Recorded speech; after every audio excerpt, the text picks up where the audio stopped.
All right, everybody, what is up? Shadow Scout 0013 here, reporting in for another list build slash kind of unit overview of the A-A5 speeder truck for both Shadow Collective and Rebels. Now, if you haven't already, go ahead and hit that subscribe button, like this video, and become a subscriber because that will enter you in to win a $25 gift card that I will be announcing at the end of, what is it, October? I think it's September, October, early November. So probably like November 15th, whatever the middle is. That way it gives you guys plenty of time to actually enter in to win. So you have to be a subscriber and you have to leave a comment. Those are the two things in order for you to enter. And then if you are a Discord member, that ups you to a third one. So as long as you're a subscriber and you comment, that enters you to win. And then, like I said, if you're a part of the Discord, that gives you an extra little thing. All right, so with that out of the way, let's go ahead and go over a few other things. Go ahead and join the Discord. So, go ahead, subscribe, leave a comment, and come over here. This is where you're going to get a slightly updated Discord. Man, I don't know. I'm just randomly jabbering away over here. So, yeah, you can come over here to the Discord where you can just talk different lists, Empire lists. I'm torn between what Inquisitor list that I want to do. I've got an Inquisitor list with both of them, the IRG and then 10 activations, or, just the Inquisitors and 3 bikes, both Inquisitors with 2 dewbacks, and then another list that I ran, actually, what is it? Today is 9/20, so yesterday, the 19th, I ran it with Boba Fett, 10 activations, and yeah, a ton of fun. So I'm trying to decide what list to really go with. But, if you've got lists or if you are painting, feel free to, post over here. We've got people with finished products or, finished stuff that they've been doing, like showing their Black Sun, which is pretty cool. Good job, NASA. And then, Bungle over here with the Magna Guards looking pretty sweet. And then over here, Jaflax coming in with some really nice terrain work. So yeah, anything that you guys have, feel free to post in here. So that'd be great if you guys could join up. Other than that, you can head to the Patreon there where you're going to get videos early. And, you have a chance to talk with me, enter into extra little giveaway points. And you can always head to theburnacademy.com where you could subscribe for $15 a month. Download the app, and then you get 3, 4, 5, and 6-day week workout programs, corrective exercise stuff, 30-minute torture program in case you're short on time, stuff to do at home for your abs and core and or full body, a cardio circuit, 120 different recipes, tracking your progress, making yourself, being held accountable and making sure that you're actually doing things correctly and, just making sure you're doing things. So yeah, I'll go ahead and leave it there and get back to what we're here for. Okay, so the A-A5 speeder truck, really cool. I love this thing, and usually I'm trying to play Shadow Collective because it has Maul and the A-A5 and Black Sun and the speeder bikes. I don't know. Swoop. I mean, there's a list that I'm going to go over that I've played quite a few times. Amazing at hostage exchange and bombing run. Everything else, key positions, it's fine because the A-A5, can cover a key position and just keep it from, being stepped on from another opponent's unit. So it kind of helps blocks off alleyways or, different funnels where people or units can go into. So yeah, there's lots of ways that this A-A5 truck really shines, and I'm going to talk about that today. So the A-A5 truck has 8 health. It breaks down at 6. So once you get to 6 wounds, you're going to have to roll a dice to see if its weapon is cut in half, if its movement is kind of cut, and or if it's like kind of being suppressed technically to where you have to roll a white dice to see if you get 2 actions or not. It rolls white dice for saves, but it does surge to defend. It's speed 1, but because of the size of its base, it does move pretty far. So if you double move, it's amazing. And if you had the Reckless Driver that gives you a free compulse move, then you can do 3 moves and just basically move up the board. So at the end, if the truck is like your last activation to go, and you can basically do the compulse move and then double move. That's 3 moves, and then you see if you can give it an order on the next round. And then maybe if you had the onboard comms channel, you can give it to the A-A5, which will give it to whatever's on the inside, and then you can just go first and disembark and wreak havoc on round 2. So there's lots of good things that you can do with this. It does have armor, so it's going to cancel all hit results. It's a hover ground, so it's not going to compulse. This means that you can reverse and stand by, and you're treated as a ground vehicle by all other units. And it's also going to block line of sight. So if you stay behind it, which I've done with Maul or other Black Sun, you can stay behind it and just basically have heavy cover and have a line of sight blocker so they can't even target you. You can get a free reposition before or after you perform a standard move. So you can perform a 90-degree pivot, which is super nice. It's a closed transport. So transport 1, which means that you can only put one unit in there, and no one has line of sight to them, and they've got line of sight to nobody. And it has a weak point in its rear, and it's weak point 2, meaning that when defending, if the attacker's unit leader is inside your rear arc, the attack pool gains impact 2.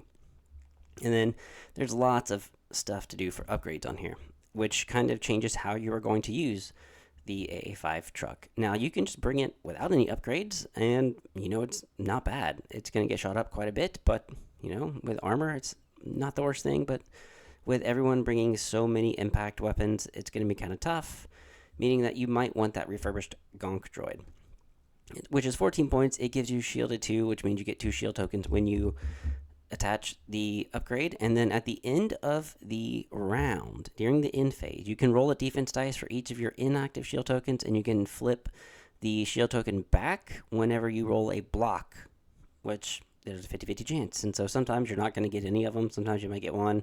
And for me, it's rare that I get both because I can never roll any kind of blocks on red dice.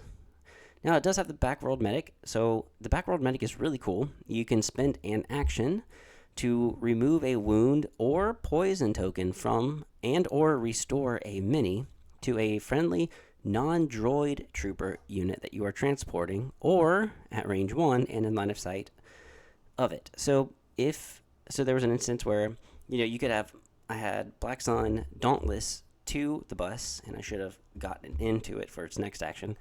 And then what the bus could have done is, while they were safely inside, the bus could have taken an action to heal one of them, and then you're going to roll 2 white defense dice, and it's going to gain a suppression for each paint that you roll. But they're inside the bus, and for the most part, they're practically safe. And then the bus could have moved for its second action and then done a pivot to prevent its rear arc being basically blasted by everybody. So this backworld medic can do quite a lot. It's really, really nice, and I highly recommend it. And I've used it, and I'll go over the lists of when I've used it before. But yeah, it's a good upgrade. The Unorthodox Tactician is also pretty good. So when you activate, you can roll 3 red defense dice, and then for each block and or surge result, you can choose a different friendly unit that you are transporting or at range 1 to 3, which, because of the base size, it's a pretty big range. Each unit gains an aim token. So you're going to roll any paint that you get, you can gain an aim, and then you can give it out to 3 different units or up to 3 different units. For 16 points, it's not bad. I mean, maybe 14 points would be better in my opinion, but not too bad. I like it, and I don't use it very often because I would rather have the backworld medic and the refurbished Gonk droid for my playstyle because, I'm rushing in with that A-A5, and so the shield's going to really help at least mitigate it from blowing up and putting the unit that's being transported, in base contact. You do your speed 1, and then you flip their order token face down if they don't have one, and then you give them a wound and a suppression. Or if they've already gone, it's not that bad. But yes, I've had a time where I've ran a bus with Maul inside of it, and I just rolled very poorly. Someone blew it up, and Maul hadn't gone yet. He took a wound and a suppression, and I had to give him a face down order token, which really, really sucked. So you got to be very careful with how you do it, which is why I always recommend that refurbished Gonk droid. Now, the unstable R5 astromech, it's 6 points, but at the end of your activation, you can perform an attack or move and then roll 3 black attack dice, and you suffer a wound for each hit and crit. So that can be pretty bad, but it could give you 2 attacks off, and if you're bringing the quad laser, it's 6 black dice at range 1 to 3, impact 2. Maybe you were to be able to shoot that twice, and that would be impact 4. And if you're going up against some dark troopers, that's going to hopefully take out one chances possibly. It's a 50-50 chance, so if you're getting 4, there's a possibility of them at least tanking 1. So, yeah, it's not a bad choice, but I'm never sure what to do. But you do get to bring 2 out of these 4 with you, and that's why I said I usually take the Backworld and the Refurbished Gonk Droid, but that's because I play Shadow Collective, and, yeah, that's just me. Now, pilots. Let's take a look at the pilots. You have the Hotshot pilot that you're able to take with Sharpshooter 1. It's not bad, and especially with the quad laser, it's not that bad. Because with the Sharpshooter 1, or actually even with the other one, the heavy laser retrofit, because it's only three dice, and there's, if someone's got heavy cover, it's critical 1, but chances of you rolling that crit or that surge is, kind of little. But if you had the Sharpshooter 1, you might have at least one more go through. Or at least one go through. But yeah, the quad laser and the Sharpshooter 1 might not be bad, because if we look at, what we have heavy here wise, you've got cover 1 on the airspeeder, and it's got armor. So it's going to cancel one of your impacts, basically. So maybe you rolled only hits, and you only rolled 1 hit. Well, impact 2, right? Well, the cover 1 is going to take that away before it can convert into a crit. So that cover 1 on the airspeeder, cover 1 on the land speeder, there's cover 1 on the swoop bikes. Well, the swoop bikes don't have armor or anything like that. The ATRT doesn't have cover, but if we were to also look at, let's just say, Empire, the LAT has cover 1, so yeah, Sharpshooter could just be good.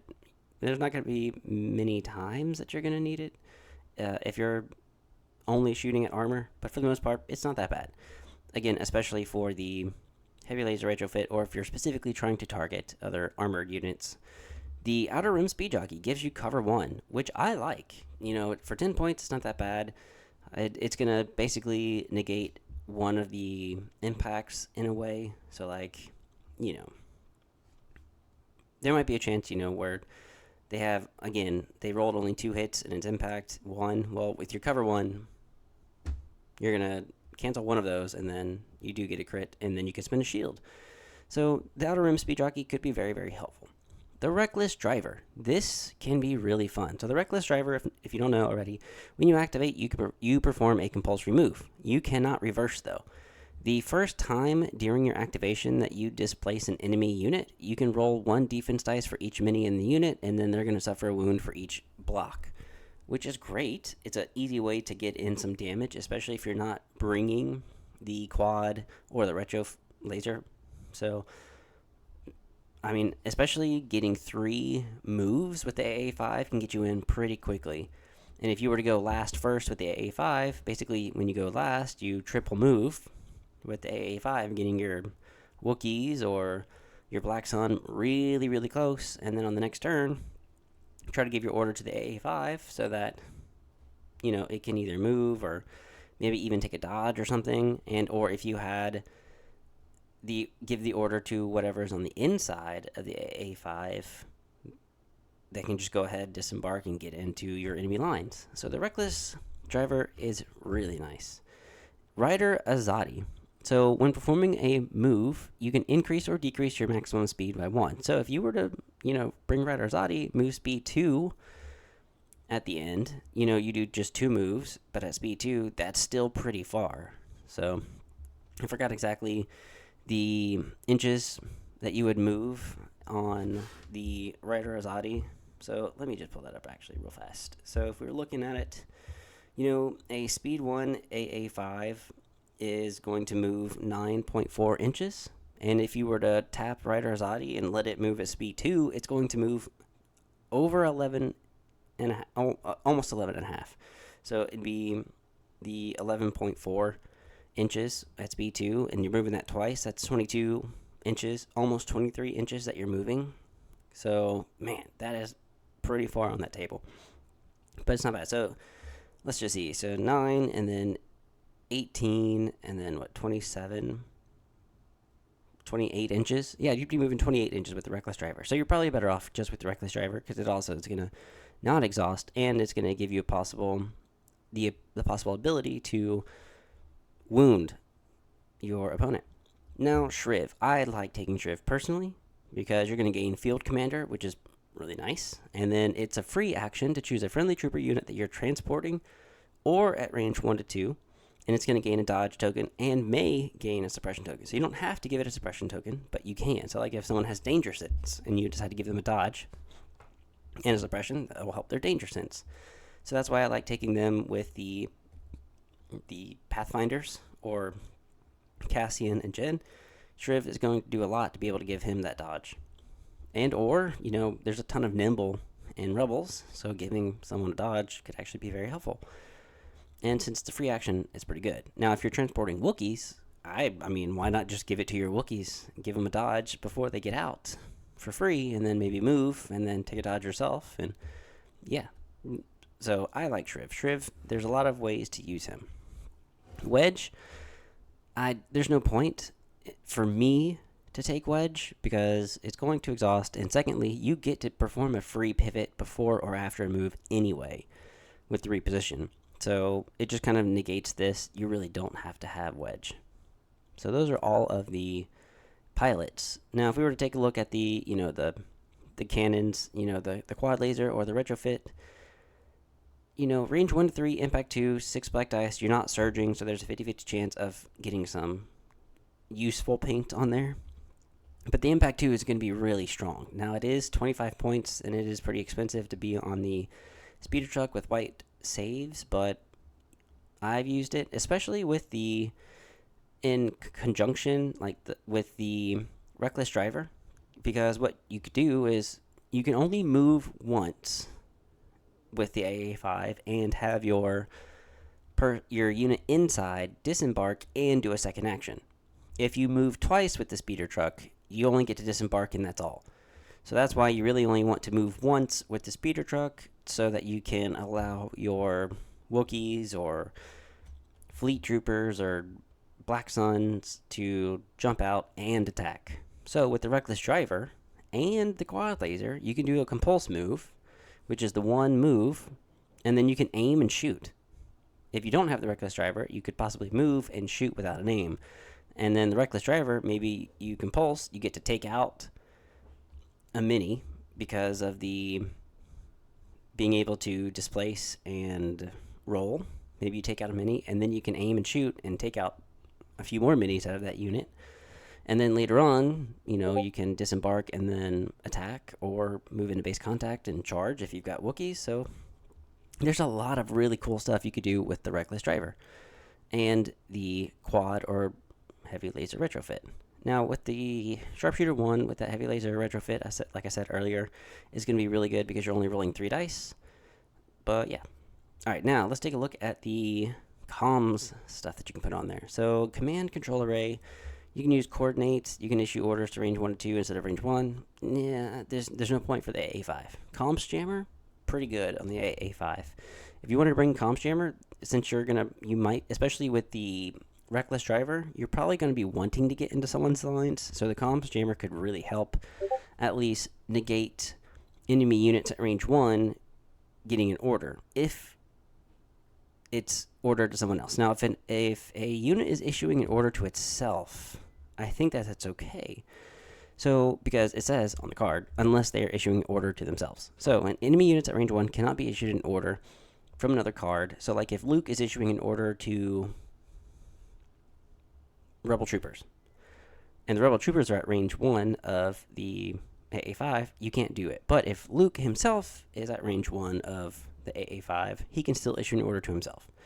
So, it's good on the A-A5, but you're probably not trying to bring the A-A5 to someone who gives out orders or with Cs. Comms relay, not necessary on there. Emergency transponder could be okay to get that free aim if you need it.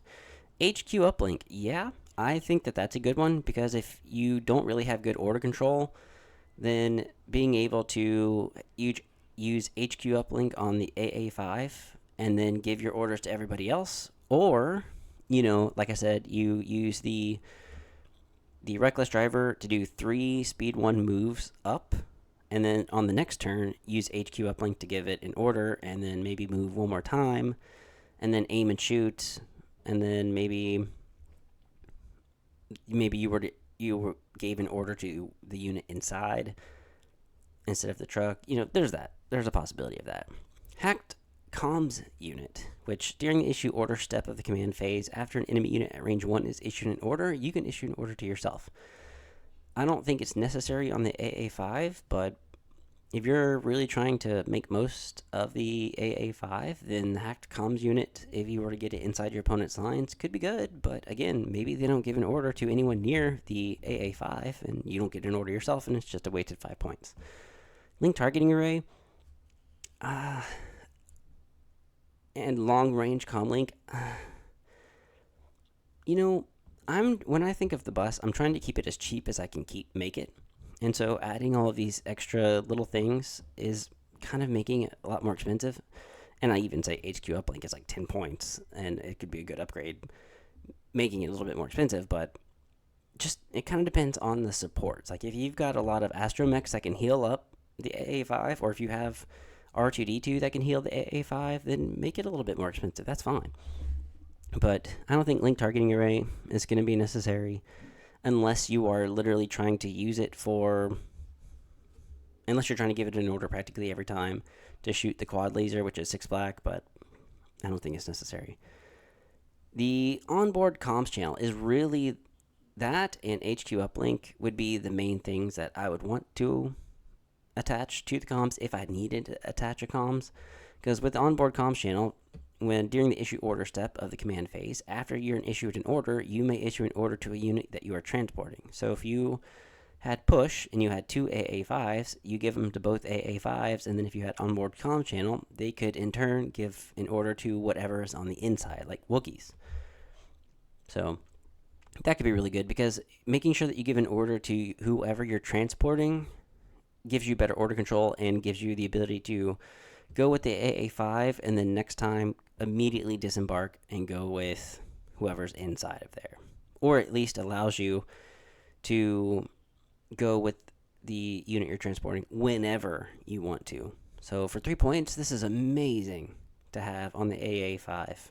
And I'll go over a few lists in a second with the onboard comm channel and kind of give you guys an idea of how I use it. Now, real quick, I'm going to go to the Shadow Collective A-A5, which is basically the same exact thing, but the pilots are different. So you have a Frenzied Gunner here. So when performing a ranged attack, during the form attack pool, you can roll a red defense dice. On a blank result, you're going to add a white attack die.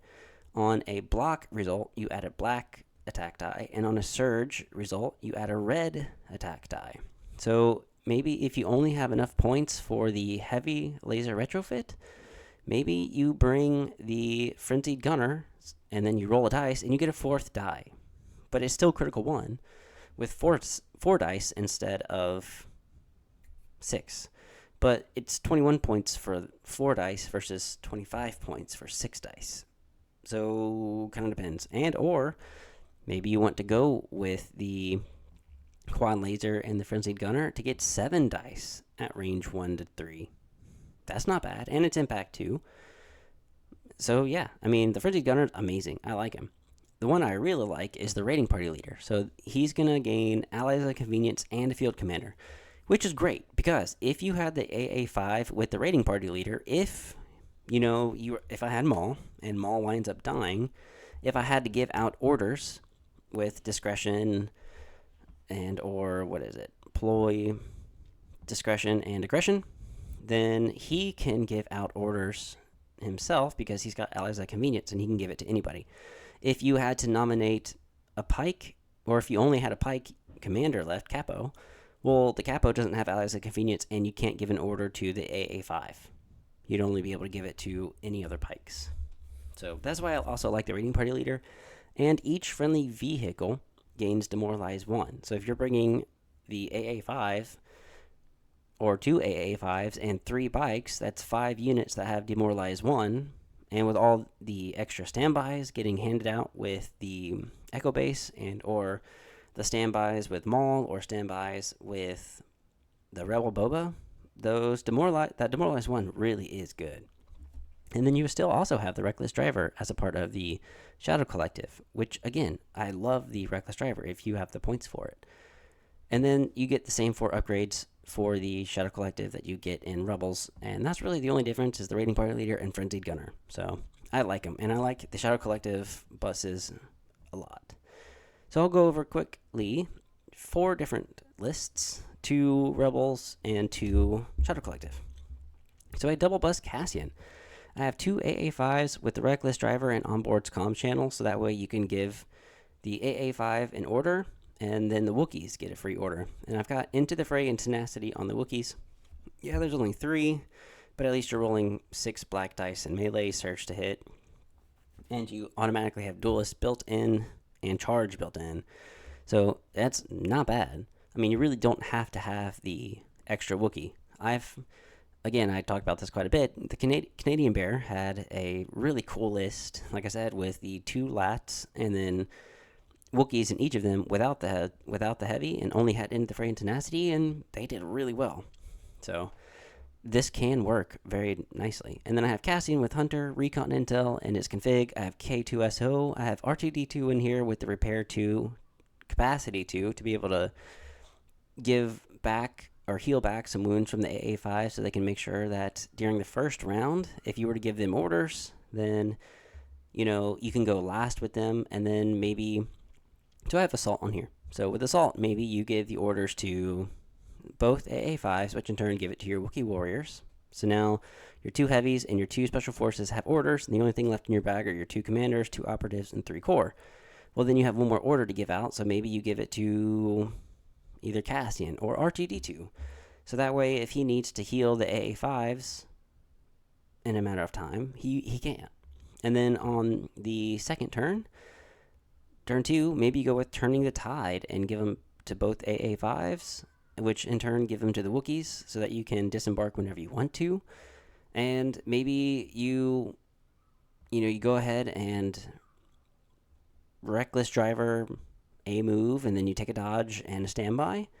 And then maybe you go with the Wookiee Warriors, and then they can get out and charge. And then if anyone else at range 1 to 2 of the speeder truck, gets in does an action, the speeder truck can just kind of move and block some line of sight to where the Wookiees are. So there's lots of things you can do with this. It's really cool because with that free reposition and the line of sight blocking, you Reckless Driver in, you take your dodge, you take your standby, and because they can't gain suppression, there's no way of knocking that standby off. So you're good with them, and yeah, like I said, you go with the Wookiees, they do their thing, and then when the next person takes an aim action, you can't displace units in melee, so you don't displace them, but you just move into a way, or you reposition into a way where maybe another unit cannot move into melee with them or anything like that. So that's a way to maneuver them. And then with Cassian in his long range, it's a good way to deter people from getting into a line of sight to hit the A5. Maybe you snipe at them if they start to shoot at the speeder truck. K2SO, can be on his own because he's got Incognito. So with Incognito, while everyone's worrying about the A-A5s, you can just move K2SO towards objectives, or maybe your opponent's line, they can't shoot him beyond range 1 unless he performs a objective or an attack. Objective point, or objective... What is it? So you cannot be attacked by enemy units beyond range 1 unless you have performed an attack or use an objective card action during this turn, like picked up a box or claimed a hostage or whatever. And then, like I said, R2D2 is there to perform surgery on K2SO or the speeder trucks. And then you have a rebel officer and 3 rebel troopers, 1 with the medical droid to kind of keep either Cassian alive or the rebel officer or themselves alive. And then you've got 2 other rebel trooper units with the DLT to be able to perform longer ranged attacks with critical 1, especially since the rebel troopers don't surge. That's 11x, which is really good nowadays. And you've got some good melee, but this is a very aggressive list. It's basically meant to get you in, and yeah. So breakthrough, I've got bombing run. So bombing run would go on both A-A5s, and then you'd have to pick somebody else to take it, but that's up to you. Payload would be good because then you can just kind of make sure that you're keeping the speeder trucks close by, and R2D2 and everyone else can stay by that, and then intercept the transmissions. Yeah, you've got quite a lot of trooper units. You've got, what, 9 trooper units that you can use, and then you've got the speeder trucks that can block off a huge portion of range 1 to the transmission. Yeah. So I like it. That's a pretty good list. The next one is Cassian and Din with a bus. So Cassian, again, doing his little thing. K2SO doing the same thing that I was saying earlier. You have Din going in there with bounty so that you can actually try to get in an extra victory point somewhere. I've got the A-A5 a little bit more decked out this time with Shriv to give out an extra dodge either to Din or any of the rebel troopers, and then, or, like I said, the Wookiee warriors inside. You've got the refurbished Gonk droid to make sure that it stays alive a little bit longer, because then you also have the unorthodox tactician, which is handing out aims to either the strike team or the rebel troopers, or to even Mando and or Cassian. And then you have the quad laser for that impact 2, and then the onboard's comm channel to make sure those Wookiees get in order. You've got the battle shield Wookiee, again, into the fray, tenacity and targeting scopes, because now you're going to have, 2, 4, 6, 8 dice that you're rolling in melee. Yeah, they do surge, but they're black dice, except for the battle shield Wookiee, which is probably rolling 2 red dice. And so, yeah, targeting scopes can be really good. And or if they decided to do a ranged attack, again, that's 8 dice at range 1 to 2 with some white in there. So, yeah, targeting scopes could be really good. You don't have to have it. If you really don't want targeting scopes, you can take that off. It'll give you $7.95 for a 5-point bid. Or if you wanted to upgrade Cassian with anything else, you could. And then I've got 3 Rebel Troopers, one with the Astromech to be able to kind of do what he can to the speeder truck, or K2SO just in case K2SO did an objective. And then I've got a strike team with the sniper and a Rebel officer with vigilance to just, whenever he hands out a dodge and or any other Rebel Troopers take a dodge, he can try to keep the dodges on those Rebel Troopers to keep the objective players alive. So there's another one, and it's got breakthrough, recover, intercept, and hostage exchange. And the reason I have hostage exchange in there is because that A-A5 can block off the routes, or Din can just kind of speed 3 his way in and do what he needs to. Or yeah, maybe even, like I said, if you were to get rid of targeting scopes, you had 5 points left over, you could actually, instead of the Amban rifle, you could go with the Beskar spear instead and make him more of a melee-oriented user that wants to go in even up against Force users.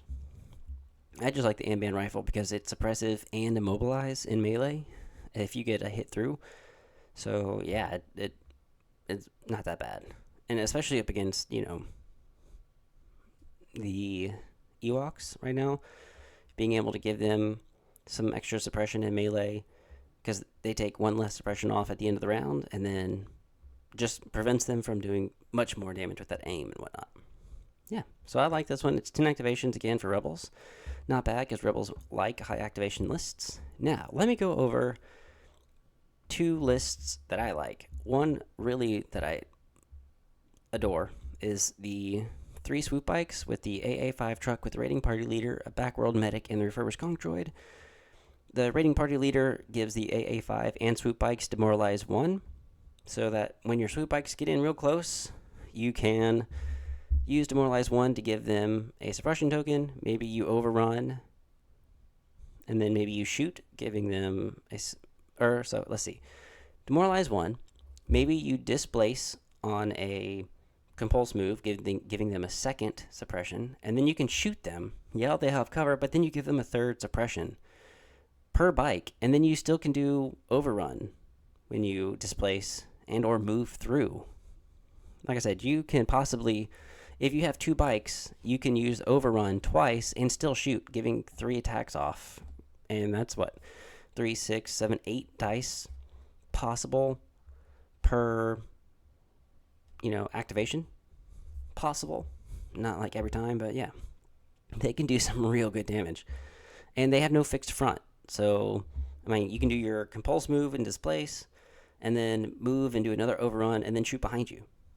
I love them. They're awesome. And then you have the Backworld Medic, which I've used to heal Maul in the very beginning, take off his wound because, he's so far away, and there's a possibility that you've used Phantom Menace in the beginning where no one can attack him, and so he doesn't need to move up the board as fast. And even when he does have 3 actions, he can still only move twice.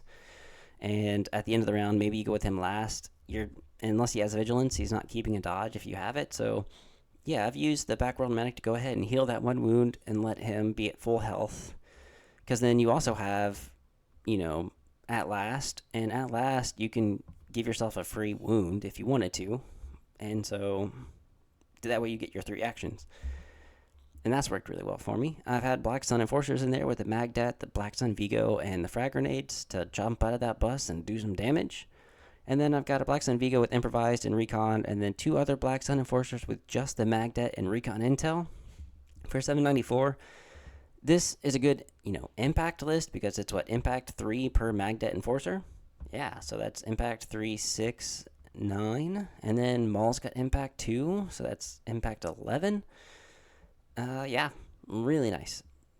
And 9 activations, all red dice saves for Maul, the Black Suns, and then white saves for the speeder truck and the swoop bikes. But they're gonna go down anyway. I've lost my swoop bikes every single time, but at least they do some pretty good damage. And for the most part, they're either gonna have to shoot at the swoop bikes or have to shoot at the A-A5 or Maul, while the other ones really do some work. And you can't underestimate those swoop bikes, especially because of the overrun attack. And yeah, it's overrun 1, so you're only going to be able to roll a red and 2 white. Even though with 2 bikes, it's still just a red and 2 white. But if you have 2 bikes, you can do it twice because each bike is going to have overrun. So that's why it's just so nice. And with that Demoralize, you're capable of giving 3 suppression out each time. So that's pretty cool. And then last is another 9 activation list with Maul, and it's double bus. So Maul, again, has Burst of Speed, Force Push, Into the Fray, and Darksaber, which is kind of like what I found I like the best on him. And then 2 AA5s, both of them have the Refurbished Gonk Droid. One has the Backworld Medic, and the other one has the Heavy Laser Retrofit, just for point purposes. You've got 2 Black Suns with the Magdet, a Black Sun Enforcer, and frag grenades to be inside the bus so that Maul's not stuck inside the bus, and you repeat what happened to me where the bus goes down and Maul loses his entire activation. And then you've got 2 Pike Capos, one with the Improvised Orders, and then 2 Foot Soldiers, one with the P-13 Disruptor, and one with an Electro Whip Soldier, giving you 797. You could technically probably put in, a grenade in here, like one with blast, or if you need more impact, you could obviously do the impact grenades. It's kind of up to you if you want to run 800 points or not, if you wanted a 3-point bid or not. But at least you have your 2 buses, your 2 Black Sun Enforcers going in. You have Maul, so what do? Do they go after the AA5s and start wasting some shields before the Magdets get in there, or do they let Maul go after Maul and let the buses come in? You can also use, again, the bus to heal Maul and keep Maul behind the buses to block line of sight. And again, with that reposition, it's really good because you can do a pivot before you move, and then before your next activation, you do another pivot and move, or you can move and pivot into a grid position and then dodge. I've used it to block line of sight plenty of times to make sure, or block off pathways for people with the A-A5. So it's so nice. I love that, the speeder truck. It's done amazing work for me. I think it can do amazing work for you depending on the type of list that you're trying to run. But I like it in a very aggressive list, and or to cover key positions, to block off pathways, to block line of sight, and to have a medic in Shadow Collective, and or have that Demoralize 1 on every vehicle. I've been using this Maul vehicle Black Sun list for a few different times, and like I said, I like it. It's a lot of fun to play. But yeah, all right, that is it, guys. If you haven't already, go ahead and head to the Discord. Come on in, put some lists up. If you have any list building help that you need, feel free to post it when the list help for newbies. If you've got list ideas, feel free to post them. I'll check all this stuff out later. I try to check it every day. and I appreciate everyone who's a part of it. Go ahead and head to the Patreon and become a Patreon member and support this channel and everything I do and the giveaways and get things early. So yeah, it helps me out quite a bit, and what will help me out even more is if you go to theburnacademy.com and subscribe for $15 a month. Download the app, you get all of this stuff and all of the new stuff that I ever come out with, and it's awesome. If you ever have any questions, feel free to reach out to me and ask me. But all right, guys, take it easy. May the force be with you. And before I do anything else, I want to give a special shout out to all of the Patreon supporters. So Kitsune, Emperor Atlantis, Daniel Padilla, Tyson, and especially Anthony Estrada. Thank you so much for all that you do and being a part of this community. Guys, I hope that you have a great rest of your week and have a good weekend, and may the force be with you. Peace.